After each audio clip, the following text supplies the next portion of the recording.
Olá, meus queridos alunos, tudo bem com vocês?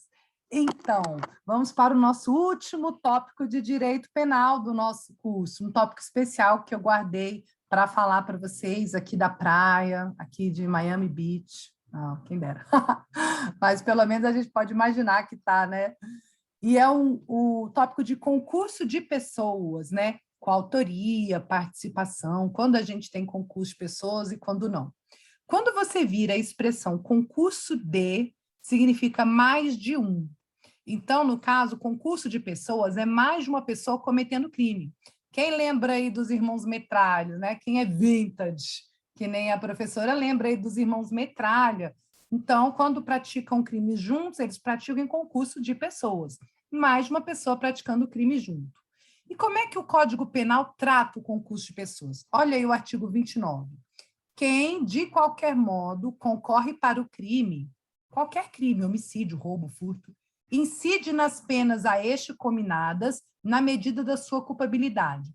Então, vai responder pelo crime de acordo com a sua culpabilidade, com a reprovabilidade da sua conduta, de acordo com o tanto que contribuiu para o crime. Então, imagine que o indivíduo 1 planejou o crime, o indivíduo 2 executou o crime, mais audacioso, o indivíduo 3 apontou a arma na cara da vítima, e o indivíduo 4 deu fuga. Então, cada um teve o seu papel no cometer esse crime, e eles vão responder pelo mesmo crime, por exemplo, de roubo, cada um na medida da sua culpabilidade. Tudo bem? Então, roubo, se vai com a pena de 5 a 8 anos, um pode pegar 5, outro pegar 8, 6, 6 anos e meio, e etc. Cada um vai responder todos pelo mesmo crime de roubo, mas cada um na medida da sua culpabilidade. Tudo bem? A teoria que o Código Penal adotou em relação ao concurso de pessoas é a chamada teoria monista, de um só mono, ou unitária, quer dizer, todos que concorrem para um crime incidem nas penas para eles. Não tem um roubo, uma pena para quem participa do roubo, para quem é o autor intelectual do roubo, para quem executa o roubo. Todo mundo vai responder na pena do 157, tudo bem? Todo mundo vai responder na pena do 157. Não tem um crime, um tipo penal para cada um, para quem dá a fuga, que é o piloto de fuga, nada disso. Tudo bem? Essa é a teoria que o Código Penal adotou. Então, deixei essa definição para você. Ó. Há um crime único atribuído a todos os que para ele concorreram, sejam eles autores ou partícipes. Então, meus amigos, na prática, não há diferença entre saber se a pessoa é autor ou é partícipe do crime. Se for autor, que é uma atitude mais relevante, que executa, que faz o verbo, realiza o verbo do tipo penal, por exemplo, aqui, no caso do roubo, o verbo é subtrair, então quem subtrai os bens é quem executa o roubo, ele é o autor, ou seja, só o partícipe que fica vigiando, que fica dando fuga ou que planeja, tanto faz, autor ou partícipe, todos eles vão responder pelo 157. Tudo bem que vai, aliás, de 4 a 10 anos a pena do roubo.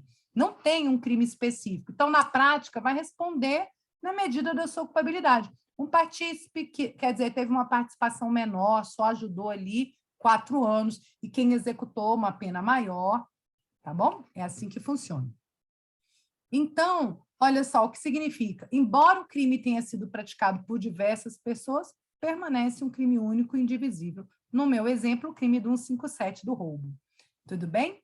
E aí perguntou para delegado da Polícia Civil aqui do DF. O Código Penal adotou como regra a teoria dualística? Não, né, meus amigos? Como vimos, é a teoria monista ou unitária, um só crime. Essa é a regra do Código Penal que está no nosso artigo 29, que a gente acabou de ler. Tudo bem? Porém, há exceções. A regra é a teoria monista, mas há alguns crimes em que o autor responde por um tipo penal e o partícipe ou coautor responde por outro. Olha aqui, no caso do aborto, a gestante que consente que lhe provoquem o aborto, tudo bem? Ela cai no artigo 124, a gestante que vai lá na clínica fazer um aborto. O médico que provoca o aborto nela, com o consentimento dela, ela vai responder pelo 126. O médico, então, responde pelo aborto do 126. Provocar o aborto com o consentimento da gestante, reclusão de 1 a 4 anos. A gestante que consente que lhe provoquem o aborto, responde no 124. Pela teoria monista, todos os dois poderiam responder por um crime só de aborto. Mas, em relação ao aborto, o legislador resolveu fazer essa distinção. A pena da gestante e a pena de quem executa o aborto nela, seja médico, namorado, qualquer pessoa, uma terceira pessoa, responde no tipo penal diferente. Essa é uma exceção à teoria monista, que é a do artigo 29 do Código Penal, que todos concorrem para um crime só. Tudo bem?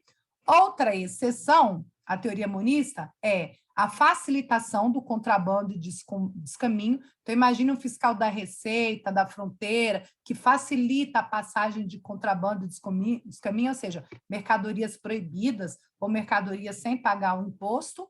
Então, esse funcionário público responde pelo artigo 318, de facilitação do contrabando e descaminho. A pena dele, que é funcionário público, é pior, vai de 3 a 8 anos.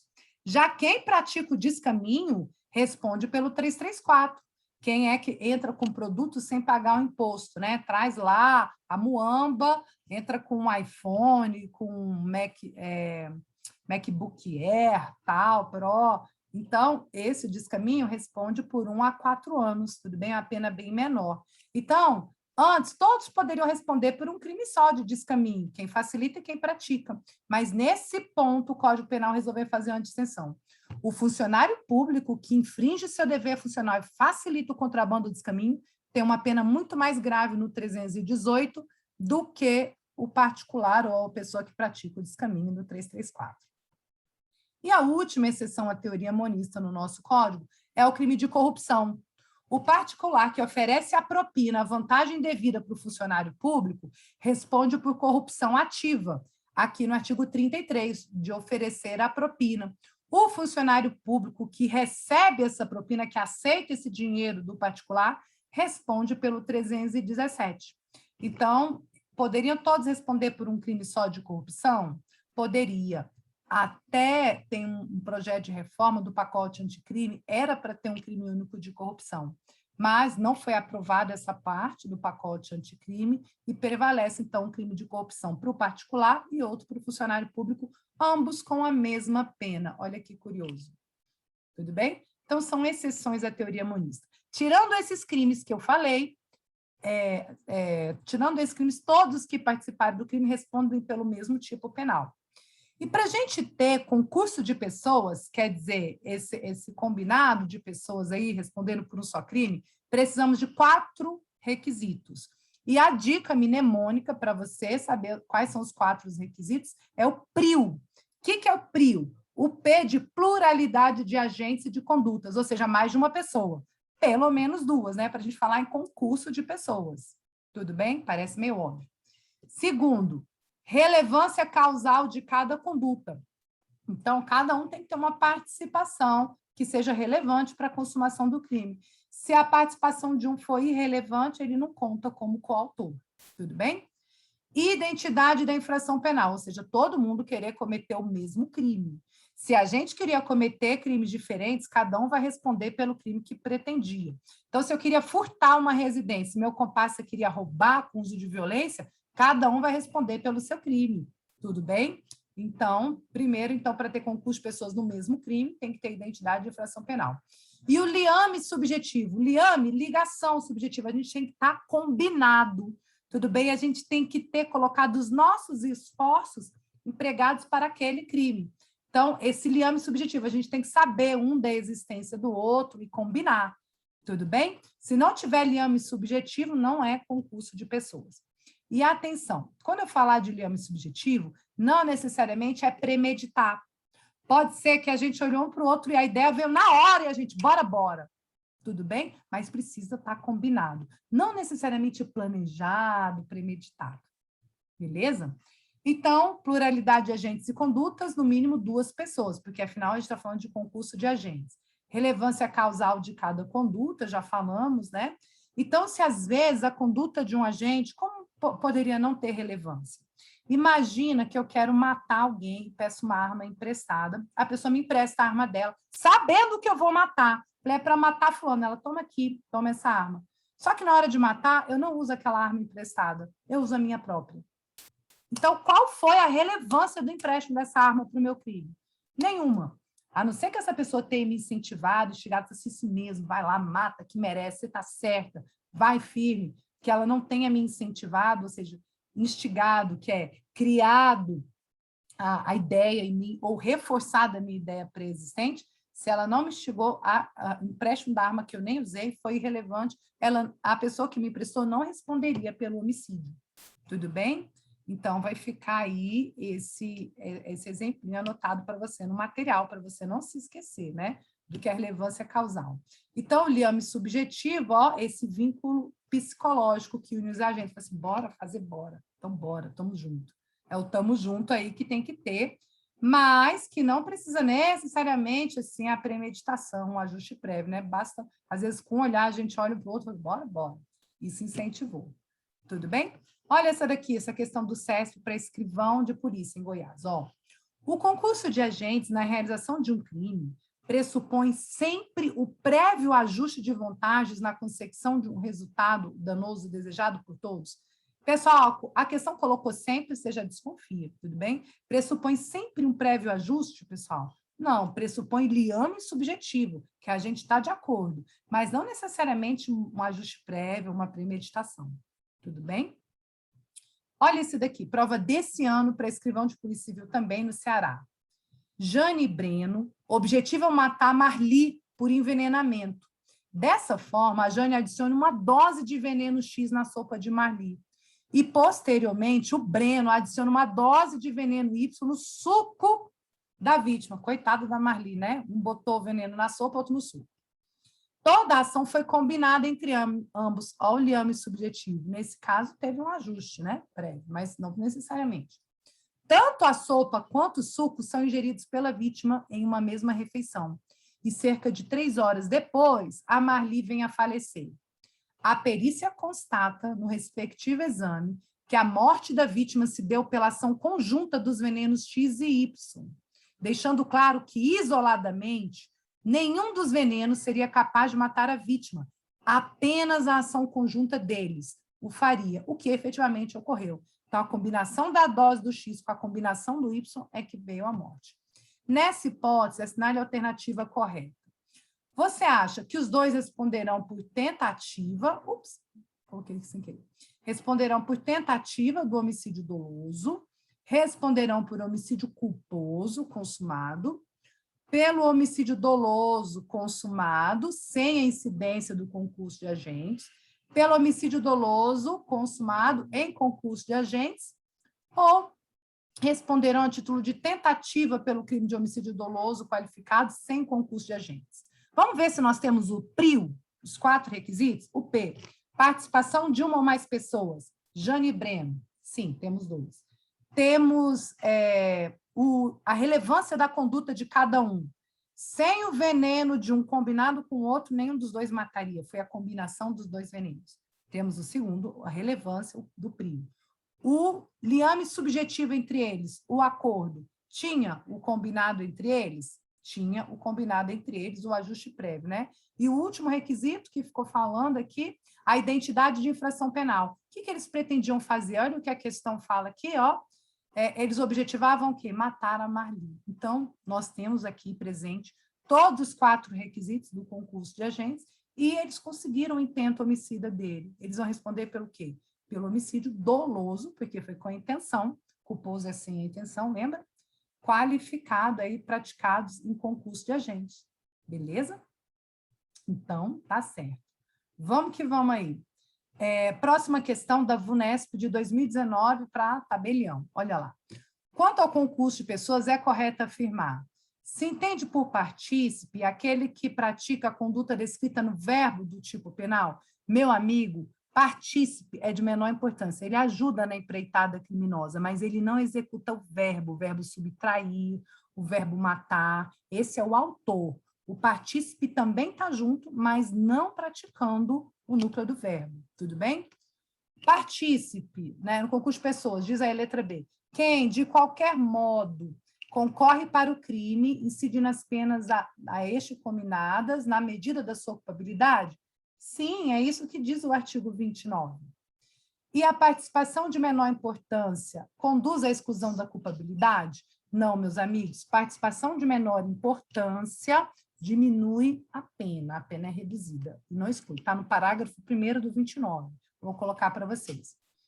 E se algum dos agentes quis participar de um crime menos grave, responderá por esse, ainda que fosse previsível o resultado mais grave? Olha, se ele queria participar de um crime menos grave, ele responde pelo menos grave, mas se era previsível o resultado mais grave, aí não.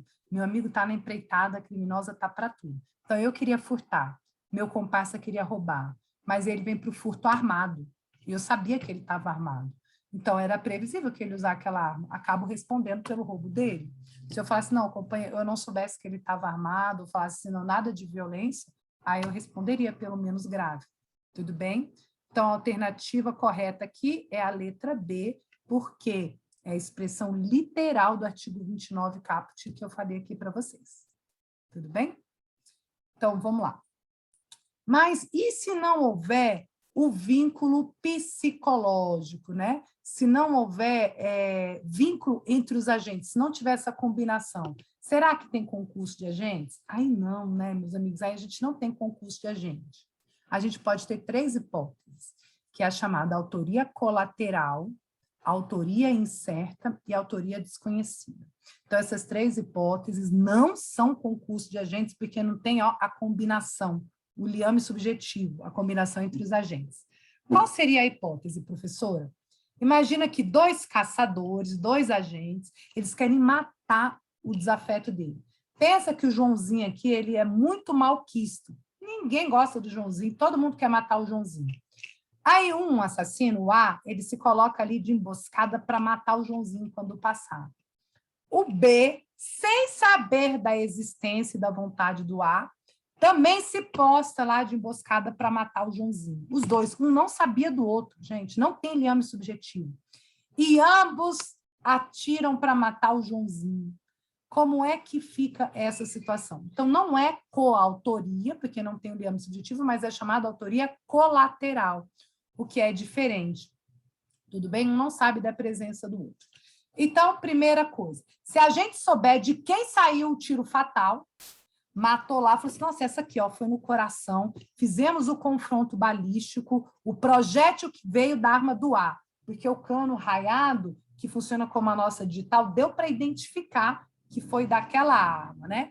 E aí identificamos que foi da arma do A. Como é que vai responder? Ó, o A vai responder pelo homicídio consumado, que foi da arma dele, que saiu, e o B vai responder por tentativa de homicídio, porque ele tentou, mas por circunstâncias alheias à vontade dele, que o A já tinha matado, ou também por erro de pontaria, ele não acertou o Joãozinho.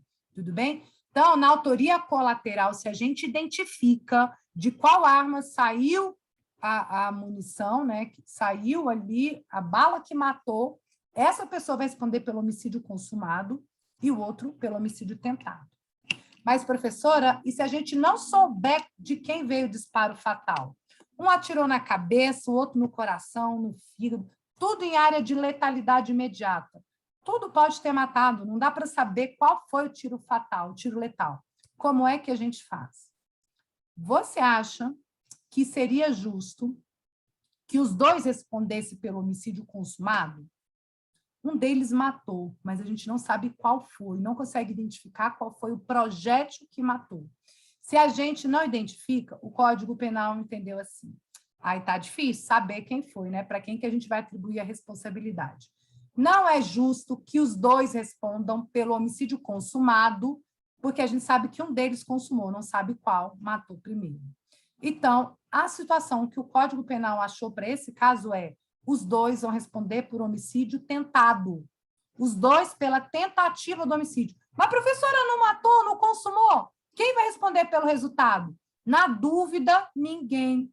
Porque é um caso de autoria incerta. Na verdade, quando não identifica a munição da onde saiu, é autoria incerta, quando eu não consigo identificar quem foi o autor. Então, o Código Penal prefere um culpado sair com a pena mais leve do que um inocente responder pelo crime que, no final, não foi ele que cometeu.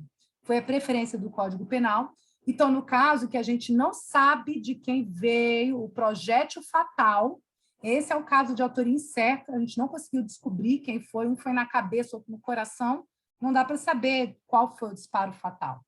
Então, é um caso de autoria incerta. Então, nesse caso, os dois respondem por tentativa. Tudo bem? Vamos fazer essa questão do CESP de 2018 para o concurso do MPU. Olha lá. João e Manuel, penalmente imputáveis, quer dizer, maiores, responsáveis, que a gente pode responsabilizar penalmente, decidiram matar o Francisco, sem que um soubesse da intenção do outro. Então, não tem liame subjetivo. Então, não é concurso de agentes, tudo bem? Não é coautoria. João e Manuel se posicionaram de tocaia e, concomitantemente, atiraram na direção da vítima, que veio a falecer em decorrência de um dos disparos. Não foi possível determinar de qual arma foi deflagrado o projétil que atingiu fatalmente o Francisco. Nessa situação, João e Manuel responderão pelo crime de homicídio na forma tentada?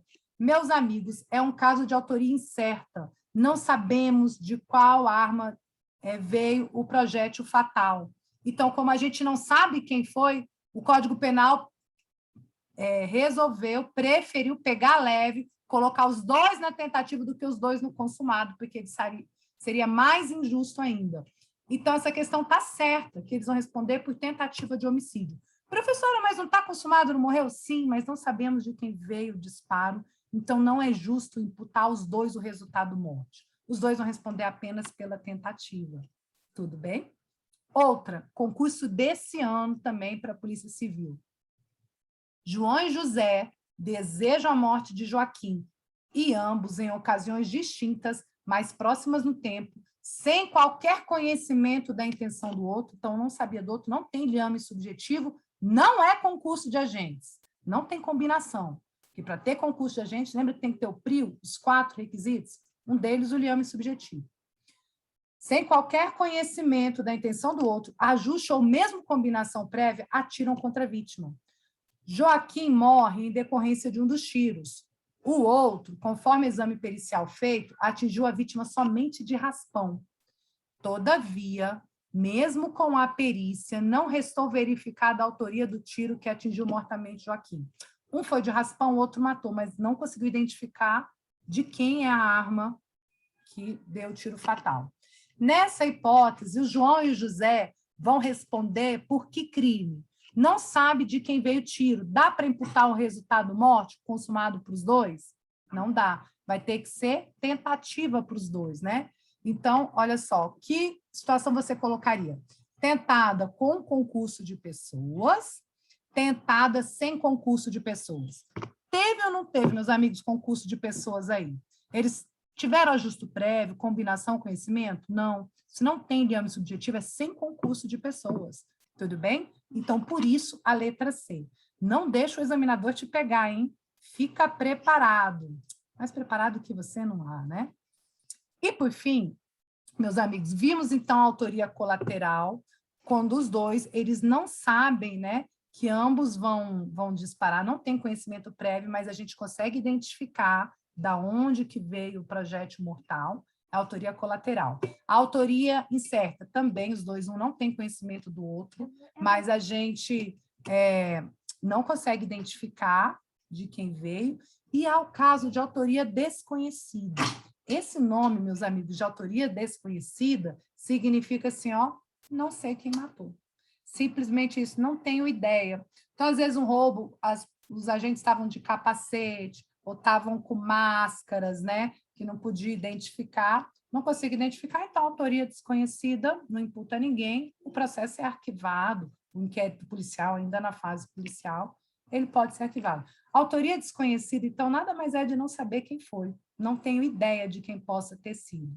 Então, ó, a autoria colateral, 2 agentes, sem liame, mas a gente identificou que a bala, a munição fatal veio desse.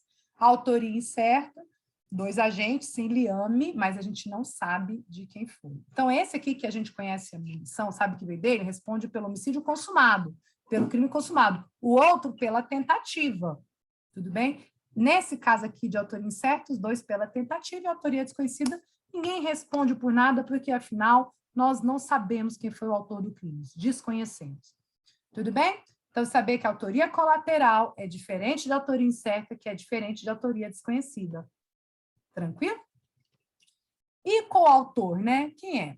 O autor, a gente fala assim, o autor é quem tem o domínio do fato, quem é senhor das suas decisões, quem pode dar início à execução do crime, quem pode interromper a todo tempo. O autor, ele tem o domínio do crime. Vou matar, não vou matar, vou desistir. Esse tem o domínio do fato. O coautor, ele tem o domínio funcional do fato. Quer dizer, na parte que lhe toca, na sua divisão de tarefa, naquela parte dele, ele tem o domínio.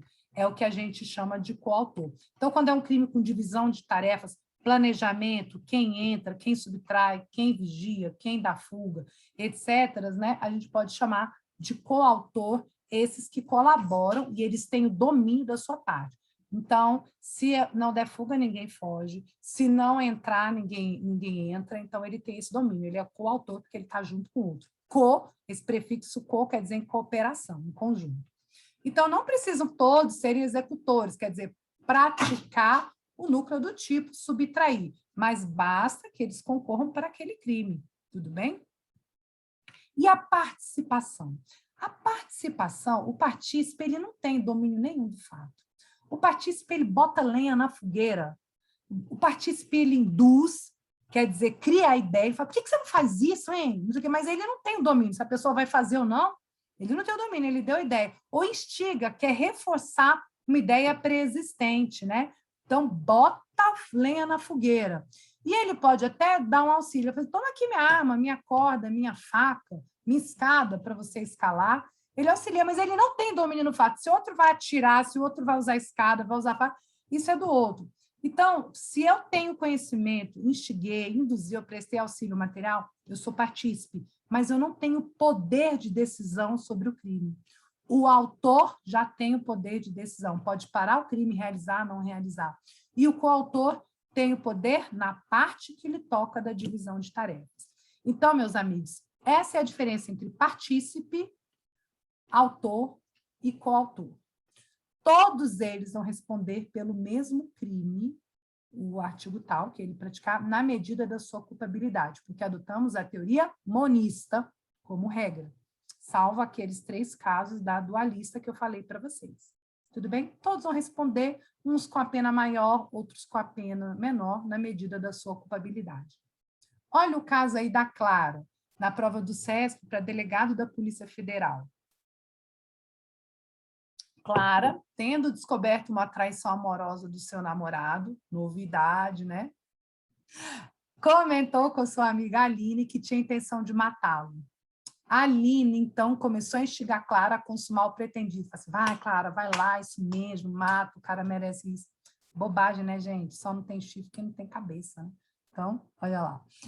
E aí, nessa situação, se a Clara cometeu o crime, a Aline poderá responder como partícipe do crime? A Aline tem o domínio, o controle, se a Clara vai mesmo matar ou não? A Aline começou só a instigar a Clara, a reforçar, a dar o apoio moral. Nesse caso, ela é partícipe, sim.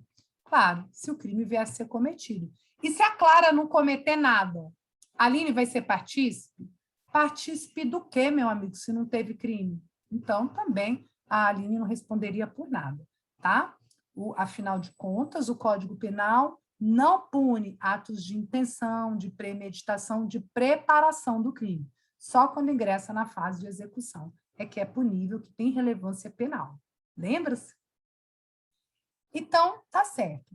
E, por último, ainda em temas de autoria, coautoria e participação, gostaria de falar para você mais 3 expressões. Autor mediato, autor intelectual e autoria de escritório, que são mais 3 expressões muito empregadas nesse tema. Vamos para a primeira? Autor mediato, como o nome diz, ele não é autor imediato, ele não pratica o crime imediatamente. Ele se vale de outra pessoa ou instrumento para praticar o crime. Então, imagina que eu tenho um cachorro bravo, um cachorro feroz, como esse da imagem aí. E eu falo, Rex, pega. Rex, vai, mata. O Rex vai e avança. Quem é o autor do crime? É o Rex? Não, o autor do crime sou eu que botei o Rex para praticar o crime para mim. O REX foi um mero instrumento meu. Eu sou autora do crime. É a chamada autoria imediata. Ao invés de eu ir lá e praticar, estrangular, matar, botei o REX para fazer para mim. Quem vai responder não é o REX, sou eu. Tudo bem? A mesma coisa, se eu uso um inimputável, né? Uma pessoa que não vai ser responsável penalmente, às vezes tem um problema mental, alguma coisa para cometer o crime para mim. Eu sou autor mediata. Eu vou responder por esse crime, porque o inimputável, como o nome diz, ele é inimputável, a gente não pode imputar a ele o crime. Tranquilo? A expressão autor intelectual é para o mentor, para quem planeja o crime, né? Lá no La Casa de Papel, aquele que planeja todo, ele é o autor intelectual do crime, é o mandante. Responde também pelo crime, todo mundo no 29, tá certo? No caso da autoria imediata, o instrumento não, o inimputável, o cachorro não vai responder, é só quem mandou. Agora, no autor intelectual, ele responde sim, mesmo que ele não execute o verbo, ele tem ali o domínio do fato, ele que planejou tudo, é o autor intelectual. E a expressão autoria de escritório, a gente usa quando tem um crime organizado, né? Tem um grupo ou uma organização criminosa, e aí alguém cumpre as ordens desse crime organizado. É o que a gente chama de autoria de escritório, também responde pelo crime como autor, normalmente, por força do 29. Então, só para você saber o que significam essas três expressões. Tranquilo? Olha a questão do CESP desse ano, meus amigos, de 2021 para delegado da Polícia Federal. Olha lá. Conforme a autoria de escritório, tanto o agente que dá ordem como que cumpre a ordem respondem pelo tipo penal. Sim, certinho, quem manda, o mandante, quem planeja, o autor intelectual, o autor de escritório, respondem como quem executa. Tudo bem? Todos respondem. E no caso de organização criminosa é isso, né? Que tem essa divisão de tarefas, essa estrutura. Beleza? Meus amigos, espero que vocês tenham gostado da aula de hoje, que possam ter aprendido, que tenha te acrescentado algo mais. Sugiro fortemente que você refaça os exercícios que eu mandei para você, deixei na plataforma. Faça agora esses exercícios. São muito mais completos, os slides estão muito mais aprofundados, para que você possa ver essa matéria aí e passar de primeira no concurso, no exame da sua vida, tá certo? Afinal de contas, sucesso é o acúmulo de pequenos esforços repetidos dia a dia, né? Nenhum maratonista ganha uma maratona correndo de última hora, não é treinando na véspera ou no último mês. É necessário um treino, um esforço constante, dia a dia, a longo prazo. E isso você já está fazendo, porque você chegou até aqui na aula. Parabéns para você. Continua mais um pouquinho, não desiste não. Vai lá para o material e termina de fazer. Qualquer coisa, volta aqui na aula e tira dúvida, tá bom? Um beijo grande para você e parabéns. Você é um sucesso. Um beijo.